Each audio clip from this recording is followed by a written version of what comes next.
You see, we have been talking about all these great things and all this development and all this wealth building and all of this job creation. But there's one thing that I learned from our ancestors. You know, when I was learning from how the other people governed this world, the likes of the Egyptians and the King Solomons and the Mansa Musas and all the Americas and Europeans, they took one thing seriously. The Africans are not taking it serious. And that is reserves, reserves, reserves. Even an ant stores food. You need to store things. You need to have reserves. We are a nation of 33 million people. What have we prepared for our future? Where is our oil reserves?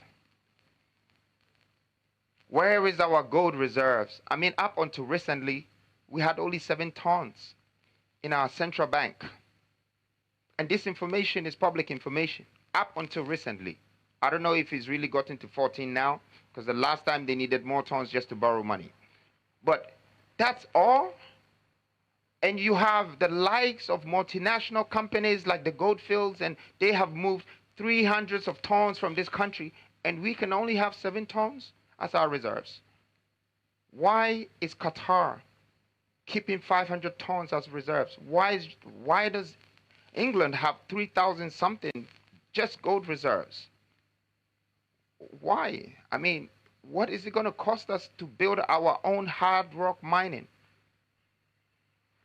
To go for the target, I want to take that first 200 tons as reserves in this country. I will do whatever it takes because I already have the gold on the ground. And we, as the new force, as the new generational leaders who are thinking with vision, we would make sure that we create that reserves for gold, and fund or money will not be a problem. But not only that do you need in reserves, not just gold or not just oil. Some of the biggest things in this world, you'll be surprised, is the food we eat every day. It's the basic necessity. And if you can have that, you have the opportunity and the power to feed the world. So we intend to build the biggest seedling bank and have food security for 100 years. It's called agro reserves. That's what we need. We would nurture this. We would actually feed this. And we are going to have food for a good 100 years. Reserves. The farmers will buy from us. If Ivory Coast run out of cocoa, they will buy from us. If India needs food, they will buy from us. This will make us like Joseph, feeding the 7 years of famine, because we have kept the reserves. There are minerals that we can keep reserves. There is copper, there is iron, there is bauxite.